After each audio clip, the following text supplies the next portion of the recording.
በስመ አብ ወወልድ ወመንፈስ ቅዱስ አሃዱ አምላክ። በባህር ዳር ሀገረ ስብከት በደብረ ጽዮን ሰላም አርጊው ማርያም ገዳም በብፁዕ አቡነ አብርሃም የሀገረ ስብከቱ ሊቀ ጳጳስ መልካም ፈቃድ የተቋቋመው ቤተ ቅዱስ ያሬድ የቅኔ ምስክር ቤተ ጉባኤ ከጦርነቱና ከኮሮና ቫይረስ ወረርሽኝ በፊት ከ4000 እስከ 5000 የሚደርሱ የቅኔ ደቀ መዛሙርት እንደነበሩ የጉባኤ ቤቱ መምህር መጋቤ አእላፍ የኔታ ቅዱስ ያሬድ ይናገራሉ።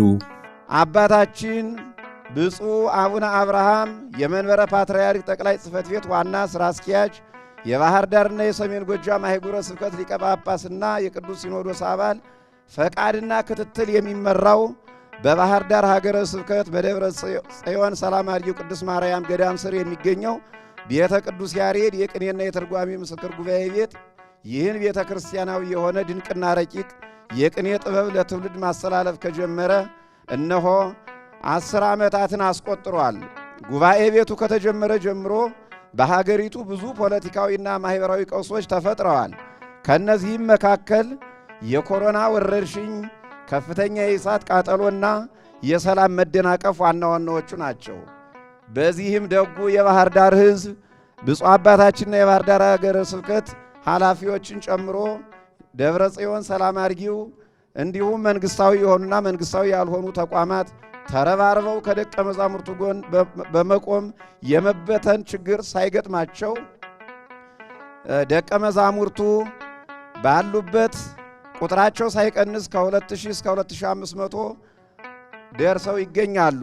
በሰላሙ ጊዜ ግን ይህ ቁጥር የደቀ መዛሙርቱ ብዛት ከ4000 እስከ 4500 ይደርሳል።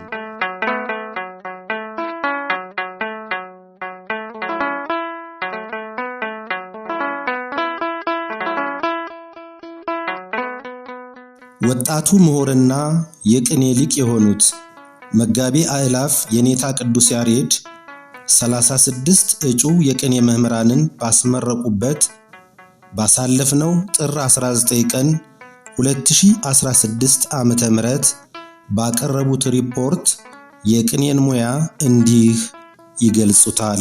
ለጠቢብ ማእምረ ይሰምይዎ ወለጥዑመ ቃል ፈድፋደ ይጼውዕዎ ነቃ ሕይወት ህሊና ሰናይት ለኢላ አጥረይዋ ወትምህርተ አብዳንሰ እኪት።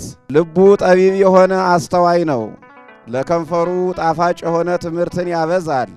ገንዘብ ላደረገው ሰው ዕውቀት የሕይወት ምንጭ ነው። ስንፍና ግን የሰነፎች ቅጣት ነው። መጽሐፈ ምሳሌ ምዕራፍ 16 ከቁጥር 21 እስከ 22። ጊዜ በትናንት በዛሬና በነገ የተከፈለ ነው። ትውልድም የትናንት የዛሬና የነገ ተብሎ ይከፈላል። ትናንት ያለፈው ትውልድ ባህሉን፣ የኑሮ ዘይቤውን፣ ማህበራዊ ሕይወቱንና ዕውቀቱን ለዛሬው ትውልድ አስተላልፎ ያልፋል። የዛሬው ትውልድ ደግሞ ከትናንት የተቀበለውን በማሳደግ እና ከቻለም የራሱን አስተዋጽኦ በመጨመር ለመጪው ትውልድ የሚጠቅም ነገር ያስተላልፋል። ከትናንት ወደ ዛሬ ከሚተላለፉ ጠቃሚ ነገሮች አንዱ ዕውቀት ነው። ትናንት የነበረን ዕውቀት ሳይዛነፍ ሳይቀነስና ሳይጨመር በማስተላለፍ በኩል ደግሞ የኢትዮጵያ ኦርቶዶክስ ተዋሕዶ ቤተ ክርስቲያን በዓለም ቀዳሚዋ ናት። ቤተ ክርስቲያናችን በዜማዋ፣ በትርጓሜዋ፣ በጥበቧ፣ በቅኔዋና በአጠቃላይ ፍልስፍናዋ ራሷን ልዩ ከማድረጓ በተጨማሪም ሀገራችን ኢትዮጵያንም የዓለምን ቀልብ እንድትገዛ ያደረጋት ይህ በቤተ ክርስቲያን ውስጥ ያለ ልዩ ኅብረ ቀለም ነው። ቤተ ክርስቲያናችን በየዕለቱ እየተጠቀመችበት ከትናንት ወደ ዛሬ ከዛሬም ወደ ነገ ከምታስተላልፋቸው ውድና ቀልብ ገዢ ከሆኑ ዕውቀቶች አንዱ ቅኔ ነው።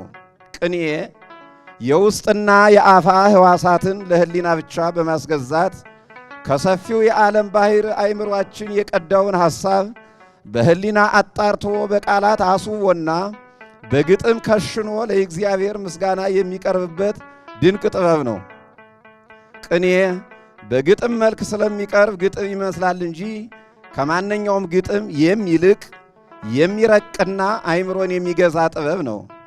ቅኔ አንድ ወርቃማ ሐሳብ በሰም ተደብቆ በቃላት ረቆ በቀላል ከመረዳት ርቆ በዜማ ተመጥኖ ለአድማጮች ወይም ለሰማዕያን የሚቀርብ ቀልብን የሚስብ ለመስማት የሚያጓጓና አይምሮን የሚያፍታታ ድንቅ የኢትዮጵያውያን ተሰጥኦ ነው።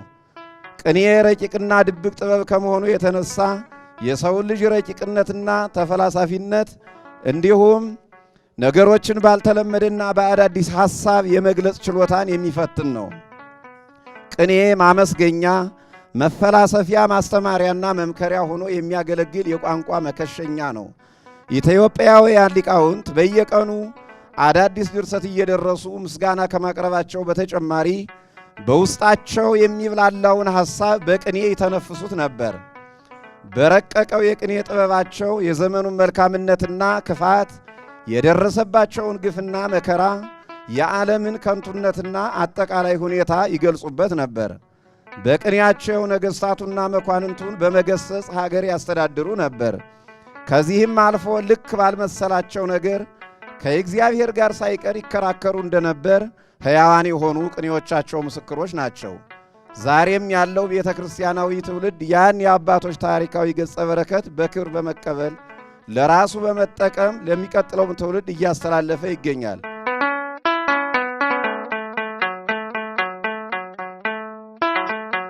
ቤተ ቅዱስ ያሬድ የቅኔ ምስክር ቤተ ጉባኤ እጩ ተመራቂ የቅኔ መምህራንን በይፋ ባስመረቀበት ወቅት የዝማሬ የቅኔያትና የተለያዩ ሐሳቦች መርሃ ግብር የተከናወነ መሆኑን ተከትሎ የዝግጅት ክፍላችን ከቦታው ድረስ በመጓዝ የዘገበውን መርሃ ግብር እንደሚከተለው አቅርበነዋል።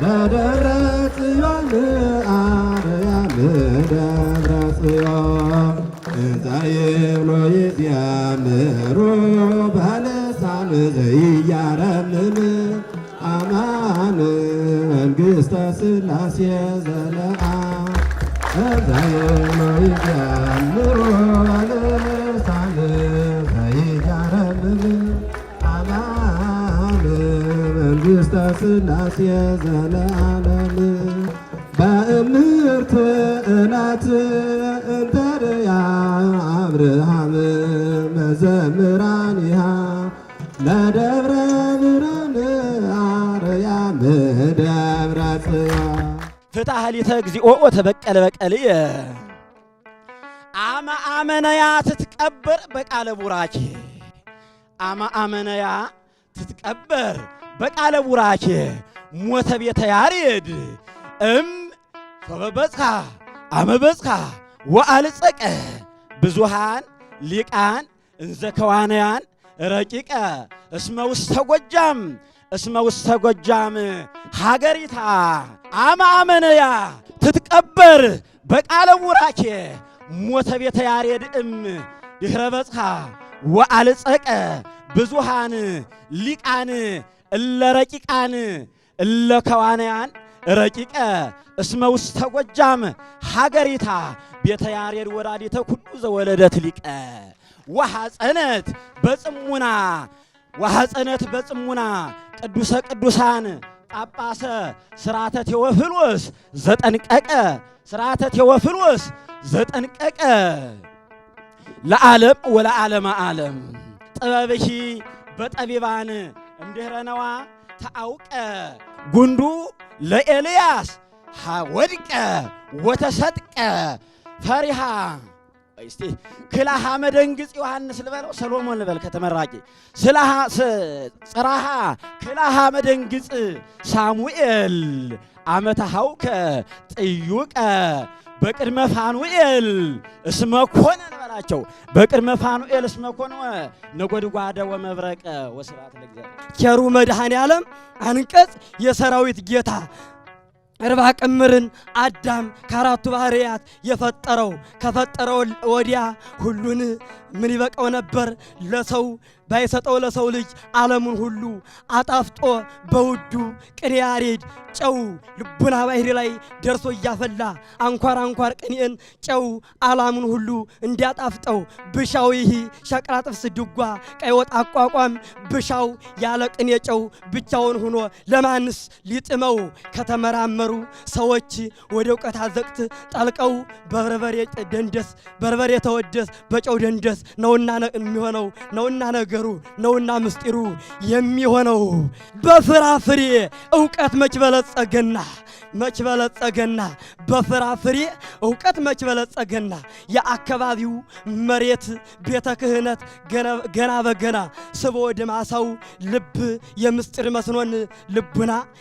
መስኖን ልቡና እያነዋወጠው ቅኔ የማይበሉ እያለ ባህር ዳር ሳይጠፋ ባህር ዳር ተቀምጦ ወልደ ያሬድ ጣና በልማ ባህር ዳር ተቀምጦ ወልደ ያሬድ ጣና ከጥቂት ሰዎች በስተቀር ሳይጠቀምበት ማንም ለአእምሮ ዕውቀትና ብልጽግና ጣናሂ ወልደ ያሬድ ምንም የሌለበት ድርቅና ድንቅ ተፈጥሮ ነው ለዓለም ሁሉ የምድር ሰማይ ይመስላልና ከሩቁ ብቅ ስንልም ከሩቅ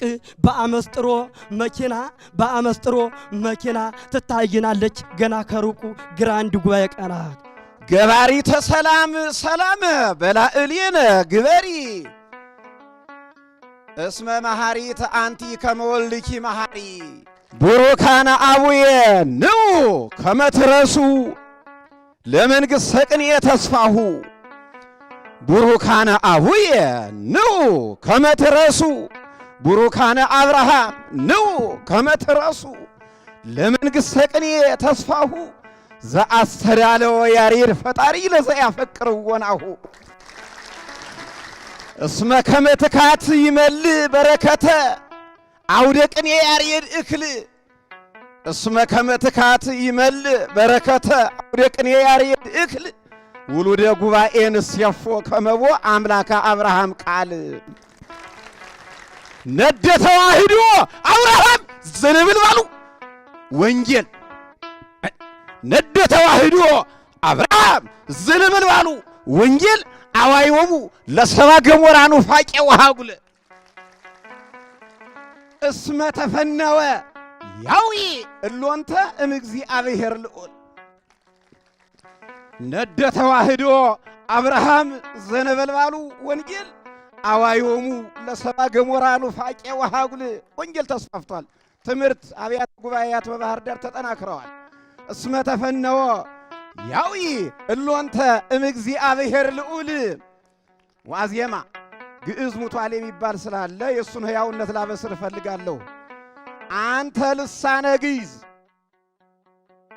ይታፈር እንተ ሞተከ ይዜኑ አንተ ልሳነ ግዕዝ እንከሰ ይታፈር ዘሞትከ ይዜኑ እስመ አንተ በሕያውናከ ታስተርእይቦኑ አንተ ልሳነ ግዕዝ እንከሰ ይታፈር በከመ ሞትከ ይዜኑ እስመ አንተ በሕያውናከ ታስተርእይቦኑ ማእከለ ብዙኃን ለያሬድ ካለ ያሬድ ሊቃኑ ወከመ ኢትማስን አንተ ከመ ዘማሰኑ አቀበከለ ያሬድ ኪዳኑ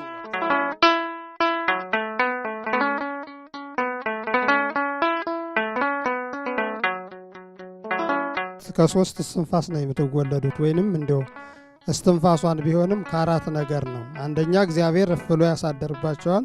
ከዚያ ብፁዕ አባታችን እፍ ይሉባቸዋል። ከዚያ በኋላ ደግሞ መምህራቸው መምህር ቅዱስ ያሬድ እፍ ብለው በረከት መምህራንን ያሳድሩባቸዋል። ያ ማለት ምን ማለት ነው? እግዚአብሔር በረቂቅ ብፁዕ አባታችንና መምህራችሁ መምህር ቅዱስ ያሬድ ደግሞ በግዙፍ እፍ ብለው ሀብተ መምህራንን ያሳድሩባቸዋል። ስለዚህ ለዚህ ቀን ተጠርታቸዋልና እግዚአብሔር አምላካችን እንኳን ለዚህ ቀን አደረሳቸው አደረሰን። እንግዲህ ርዕሱን እንዳለቅ አቡየሂ እስከ ይዜ ይገብር ዋነሂ ይገብር፣ አባቴ እስከ ዛሬ ይሰራል እኔም እሰራለሁ ነውና ትንሽ እንደው ስለኔን ተናግሬ ባበቃ ጥሩ ነው።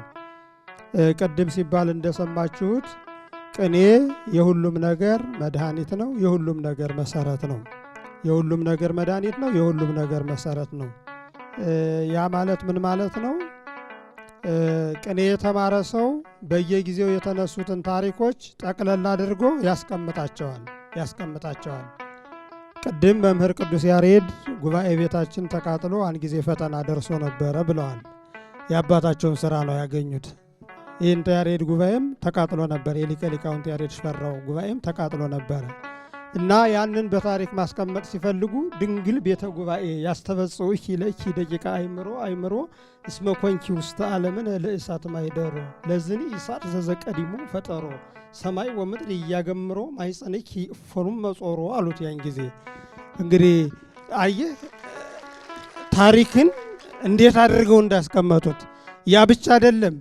ያን ጊዜ እነ መምህር ቅዱስ ያሬድ ገና ሳይወለዱ ወይንም ደግሞ የእንተ ያሬድ ለጋብቻ ያደረጉት ቅኔ እንኳን በታሪክ ተመዝግቧል። ኦ ዘትክል አጽግቦተ ኩሉ እስከ ምረዲንሳ አድማስ ምና አድማስ ልጃምበራ አስካለ በረከት ምስጢረ እኔ አንተን አመኘ ስዘራ አደራ ጌታዬ አደራ ቃለ መወድስ መልካም አዝመራ በቸርነት ብዛት በሰላም በቅሎ እንዲያፈራ ካይበይሂ ስእለኪ በቃለ መወድስ እንዚራ የሁሉ አማላጅ እመቤቴ ማርያም ይፍቱ ስራ ተጠብቂ ዘንድ እኔን ከተዋርዶ መከራ ከልጅሽ ከወዳጅሽ ከቸሮ ካለሙ ጋራ። አሁን ይህንን የተዳሩ ቀን ነው ያደረጉት። ይገርማቸዋል። እንግዲህ ቅኔ በታሪክ ተጠቅልሎ የሚቀመጠው ለዚህ ነው። እንግዲህ ዘትክል አጽግቦተ ኩሉ ምስጋናውን የጀመሩት ከጌታችን ከኢየሱስ ክርስቶስ ከእግዚአብሔር ነው እና አጠገባቸው ያለው ሀገር እንግዲህ የማታውቁት ልጃምበራ ነው። እስከ ምንድን ነው እምዝ አድማስ አሉ። ከዚህ ከአድማስ ጀምረህ ምን አድማስ ልጃምበራ አስካለ በረከት ምስጢረ እኔ አንተን አመኘ ስዘራ እንግዲህ አደራ እንግዲህ አስካለ በረከት ሰምና ወርቅ ነው። አደራ ጌታዬ አደራ እንግዲህ በቸርነት ብዛት በሰላም በቅሎ እንዲያፈራ። ያን ጊዜ በወቅቱ እንዳሁኑ መኪና አይደለም የሚሸለም የነበረ። አንድ ባለጸጋ ለልጅ ባሉ የሚሸልመው ምንድን ነው ከተባለ በቅሎ ነበር የሚሸልመው እና ለዚያ ነው በሰላም በቅሎ እንዲያፈራ አሉት። ሰምና ወርቅ አድርገው ከዚያ በኋላ ካይበይሂ ስእለኪ በቃለ መወድስ እንዚራ አሉና የሁሉ አማላጅ እመቤቴ ማርያም ይፍቱ ስራ። እንግዲህ እናት የእንታ ፈንቴ ባለቤት ናት። አዎ የእንታ ፈንቴ ባለቤት ማርያም ይፍቱ ስራ አሏቸው። ከዚያ በኋላ ማታቸውን እኮ ነው አየህ ተጠብቂ ዘንድ እኔን ከተዋረዶ መከራ የታወቀ ነው። እዚያ ዓለሙ የሚባል ደግሞ አመቻ ነበራቸው። ከልጅሽ ከወዳጅሽ ከቸሮ ካለሙ ጋራ አያችሁ እንዲያርገው አስቀመጡት።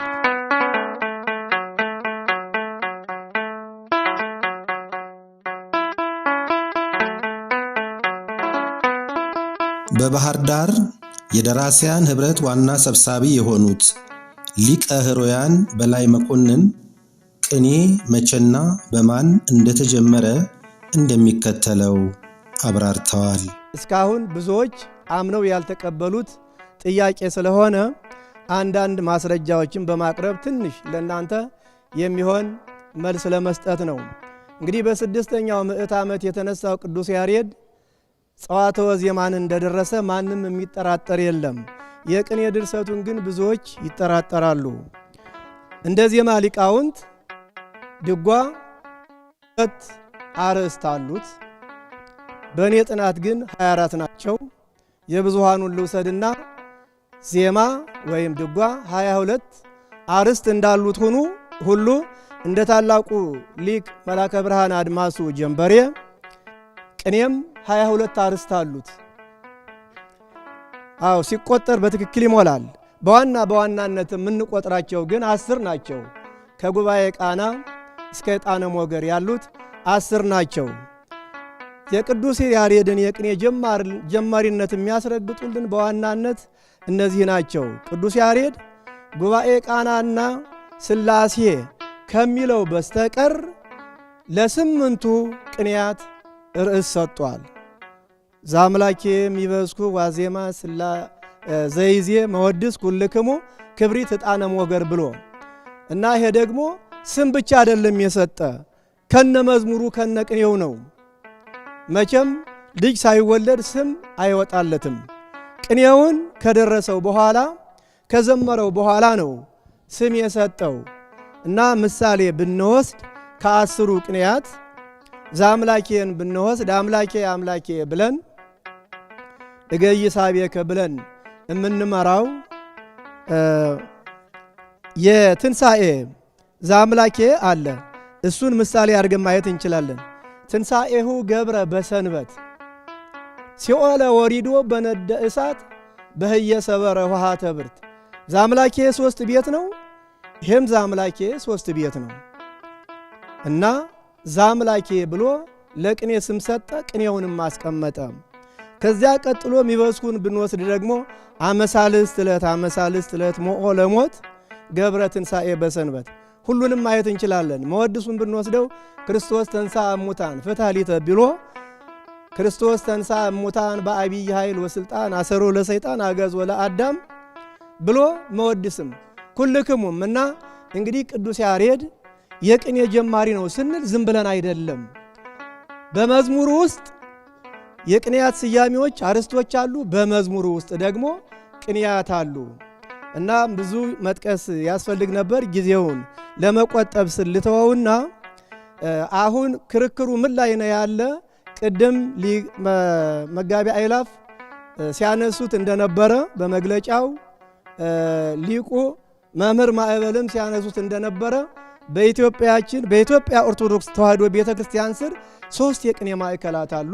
እነዚህ ይታወቃሉ።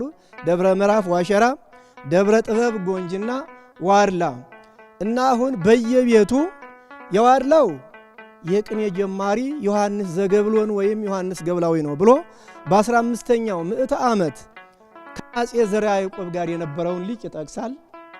ሌላው ደግሞ ወደ ዋሸራ ስንመጣ እንድሪም በቅጽል ስሙ እዝራ ሱቱኤል የሚባለው ደግሞ በዋሸራ ቅኔን ጀምሯል ብሎ ይከራከራል። ወደ ጎንጅ ስንመጣ ደግሞ አንዳንዶቹ ተዋነይን ወደ ኋላ ወደ 14ኛው ምዕት ይወስዱታል። ሊሆን ግን አይችልም። በ18ኛው ምዕት ዓመት የነበረው ሊቁ ጠቢቡ ፈላስፋው ተዋነይ ቅኔን ጀምሯል ብለው ደግሞ ይከራከራሉ። እና እንግዲህ እነዚህ ሊቃውንት የጥንቱን ቅኔ የነባሩን ቅኔ እያሸሻሉ እያራቀቁ አሁን ወደ ደረሰበት ደረጃ እንዲደርስ አደረጉት እንጂ ቅኔን አልፈጠሩም ብዬ በሙሉ ልብ መናገር ይችላለሁና ጀማሪው ቅዱስ ያሬድ ነው የሚለውን ለማስጨበጥ ነው። እና ስለ ቅዱስ ያሬድ ምስክርነት የተሰጡትን ብዬ አጠናቅቃለሁ። አንደኛ ዮሐንስ ገብላዊ የቅኔ ጀማሪ ነው ብለው የሚከራከሩ አሉ። ነገር ግን እሱ ለቅዱስ ያሬድ ዕውቅና ሰጥቷል። በመዝሙር ቀኒ በዛ 10ቱ አውታር ለዘራ ያዕቆብ ሊቅ በይወ በከመ ያሬድ መምህር። እንደ ቅዱስ ያሬድ እንደ ያሬድ ሁሉ ለታላቁ ንጉሥ ለዘራ ያዕቆብ 10 ክር ባለው በገና ቅኔ ቀኝለታለሁ። እንደማን? እንደ ቅዱስ ያሬድ በንጽጽር ማለት ነው። ሌላ አንድ ስሙ የማይታወቅ የቅኔ ልቅም አለ። ካህን ያሬድ ዘኢተትተትተ ለቅኔያቲሁ ደቂቅ እስመ ያነጸ ቤተ። ይሄ አሁን ቅዱስ ያሬድን ቅኔ እንዳልጀመረም ይጠቅሱ አሉ፣ ግን ተሰስተዋል። ምክንያቱም ለቅኔያቲሁ ደቂቅ ነው ያለ።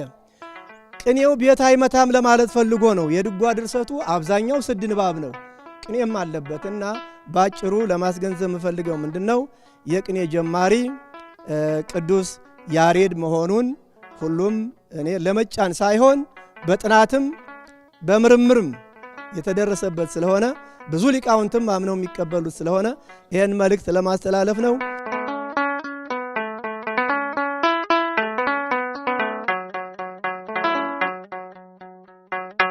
የምረቃ መርሃ ግብሩ ታዳሚ ከሆኑት የባህር ዳር ዩኒቨርሲቲ የሥራ ኃላፊዎች መካከል የዩኒቨርሲቲው የግዕዝ ቋንቋ መምህር የሆኑት ዶክተር ሙሉቀን ባስተላለፉት የእንኳን ደስ አላችሁ የመልካም ምኞት መልእክት ቅኔ ለሀገራችን የተሰጠ ልዩ ጸጋ መሆኑን አብራርተው ገልጸዋል። ይሄንን ምስጢር ግን ህዝባችን የበይ ተመልካች ነው የሆነበት። ስለዚህ ወደ ህዝቡ የሚወርድበትን ብፁዕ አባታችን አሉ። ወደ ህዝቡ ወርዶ ህዝቡ የሚሰማበትን ይሄንን ምስጢር የወረደውን ምስጢር ሁሉ እኮ ህዝቡ ሰምቶ ቢሆን ኖሮ ሆታውን፣ ጭብጨባውን፣ ደስታውን መመለስና መክታት የማይቻልበት ሁኔታ ይፈጠር ነበር። ነገር ግን ተሰውሯል። ይሄ እንዳለ ሆኖ ወደ ህዝባችንም የምናወርድበት መንገድ መፈጠር አለበት።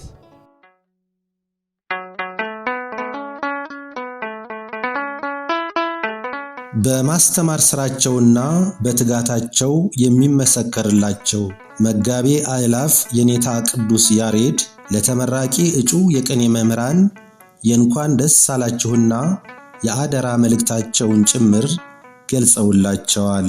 ዕውቀትንና ጥበብን ለማግኘት ብዙ ዋጋ ከፍላችኋል። ከምትወዱት ቤተሰብ ከመለየት ጀምሮ ጦም አድሮ እስከ መዋል ድረስ ከባድ የረሃብና የጥም ጊዜ አሳልፋችኋል። እንደ ሰው በልታችሁ ጠጥታችሁ እንዲሁም ለብሳችሁ መኖር ስትችሉ እናንተ ግን ስለ ዕውቀት ሁሉንም ንቃችኋል። ሌሊት ቁሩ ቀን ሐሩሩ እየተፈራረቀባችሁ ዕውቀትን ፈልጋችኋል። ብዙዎች ይህን ሁሉ ተጋፍጦ ማለፍ አቅቷቸው መንገድ ላይ ቀርተዋል። እናንተ ግን በእግዚአብሔር ቸርነትና ረድኤት በወላዲተ አምላክ አማላጅነት ለዚህ ጊዜ በቅታችኋል። ይህ ለእኔ ለእናንተና ለወላጆቻችሁ እንዲሁም ለቤተ ክርስቲያን ታላቅ ደስታና የምስራች ነው። በዚህ ጉባኤ ቤት ስትማሩ እንዴት ትማሩ እንደነበር ታውቃላችሁ። ማወቅ ብቻ ሳይሆን ዕውቀትን እንዴት ለደቀ መዛሙርት ማሳወቅ እንደሚቻልም አይታችኋል። በመማርና በማስተማር ውስጥ ያለውን ፈተና ሁሉ አይታችኋል። ምክንያቱም ጉባኤ ቤት በክርስቶስ መምህርነትና በሐዋርያት ደቀ መዝሙርነት ላይ የጸናች ናት። ከዚያ ጀምሮ መምህርነት፣ ደቀ መዝሙርነትና በዚያ ውስጥ ያሉ ችግሮች ሁሉ ቀጥለዋል። በክርስቶስ ጊዜ የወንጌል ትምህርት እንዲስፋፋ የማይፈልጉ ሰዎች እንዳሉ ሁሉ አሁንም ጉባኤ ቤት እንዳይሰፋ የሚፈልጉ ሰዎች ከውስጥም ከውጭም አሉ። ስለዚህ ጉባኤ ቤት በመትከልም ሆነ በሌላ መንገድ ቤተ ክርስቲያንን ልታገለግሉ ስትሉ ነገሮች ሁሉ አልጋ ባልጋ የሚሆኑላችሁ ሳይሆን ብዙ ፈተና ሊገጥማችሁ እንደሚችል ከወዲሁ እንድትገነዘቡ ፈልጋለሁ። እናንተ ግን እነዚህን ፈተናዎች እንደ ጸጋ በመቁጠርና በፈተናዎች ውስጥ አምላከ አበው እንዲጠብቃችሁ በመጸለይ ቤተ ክርስቲያን እንድታገለግሉ ስል የአደራ ቃሌን አስቀምጣለሁ።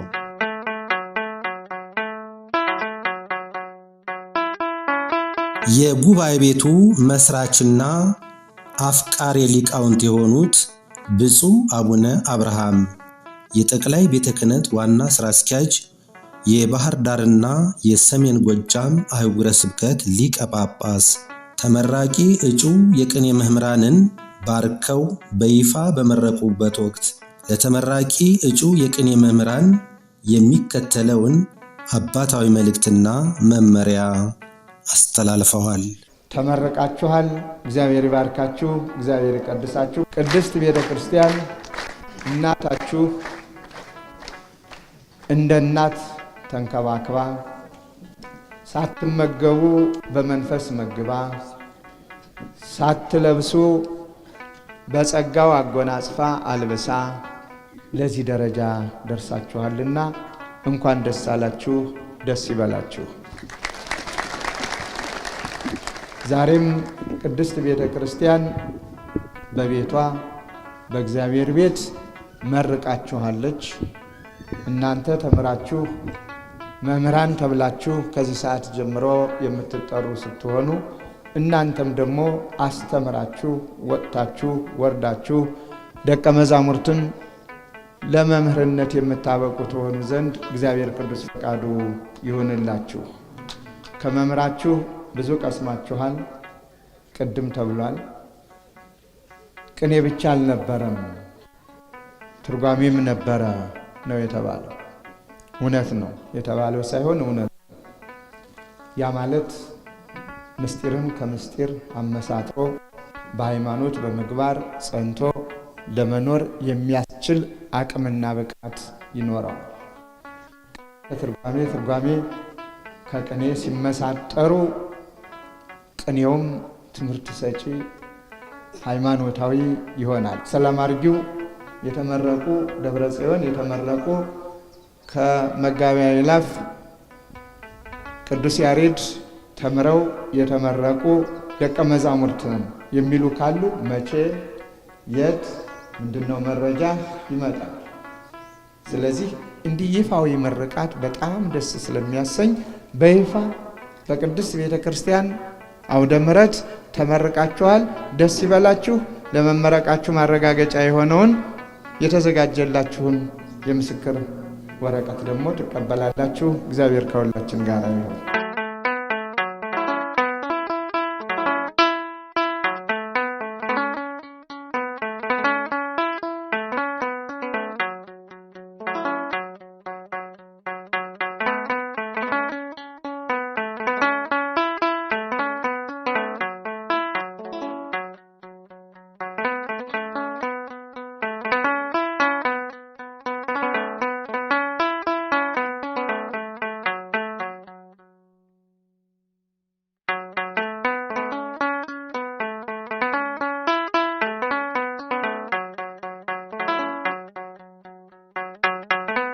በዚሁ ዕለት ቤተ ቅዱስ ያሬድ የቅኔ ምስክር ቤተ ጉባኤ ማዕከል በመገኘት የመማር ማስተማሩን ሂደትና የደቀ መዛሙርቱን መኖሪያ ጎጆዎችን እየተዘዋወርን ጎብኝተናል። ጥር 19 ቀን 2016 ዓመተ ምህረት ይህ ታላቅ ጉባኤ 36 የቅኔ መምህራንን ብፁዕ አቡነ አብርሃም የኢትዮጵያ ኦርቶዶክስ ተዋሕዶ ቤተክርስቲያን ጠቅላይ ሥራ አስኪያጅ የባህር ዳርና የሰሜን ጎጃም አህጉረ ስብከት ሊቀ ጳጳስ በተገኙበት ደቀ መዛሙርቱን አስመርቋል። እንግዲህ ቤተ ጉባኤ በታሪክ እንደምንረዳው ለ10 ዓመታት የቆየ በመጋቢ አእላፍ ቅዱስ ያሬድ እየተመሰረተ ነው። ዛሬ እንግዲህ በዚህ የጉባኤ የምረቃ መርሃ ግብር ነው ስናሳልፍ የቆየ ነው። አሁን ደግሞ የቆምንበት የጉባኤ ቤቱ በአጠቃላይ የደቀ መዛሙርቱ በዚህ በጀርባ የምትመለከቷቸው ጎጆዎች የሳር ጎጆዎች እንደዚሁም በቆርቆሮም የተሰሩ በዚህ የምንመለከታቸው የደቀ መዛሙርቱ ማረፊያዎች ናቸው። እንግዲህ በዚህ ቤተ ጉባኤ እንደ እግዚአብሔር ቸርነት በአሁኑ ሰዓት ከ2500 የማይበልጡ ደቀ መዛሙርት ሲኖሩ ነገር ግን እስከ 4000 ድረስ ከኮሮና በፊት ከጦርነቱ በፊት ልዩ ልዩ ፈተናዎች ከመምጣታቸው በፊት እጅግ በጣም በርካታ ከ4000 እስከ 5000 የሚቆጠር ደቀ መዛሙርት የነበረበት ነው። እንግዲህ ዛሬም ደግሞ በርካታ ደቀ መዛሙርት በቅኔ መምህርነት ተመርቀዋል። ብዙ ተማሪ ያለበት ተቋም በሚማርበት ደረጃ ልክ አይደለም፣ ቦታው የተመቸ አይደለምና የመኖሪያ ቦታው መመቻቸት አለበት፣ መሰራት አለበት፣ መገንባት አለበት።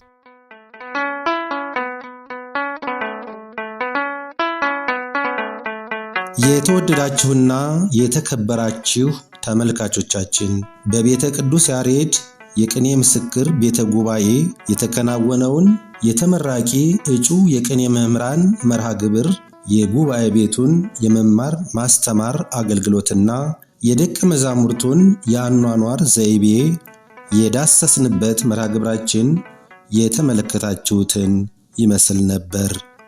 አብራችሁን ስለቆያችሁ ምስጋናችንን እያቀረብን ጉባኤ ቤቱን በማንኛውም ዘርፍ መደገፍ እንደሚገባ እያሳሰብን መርሃ ግብራችንን በዚህ እንቋጫለን። አነሳስቶ ላስጀመረን አስጀምሮ ላስፈጸመን ለቸሩ አምላካችን ክብርና ምስጋና ይድረሰው።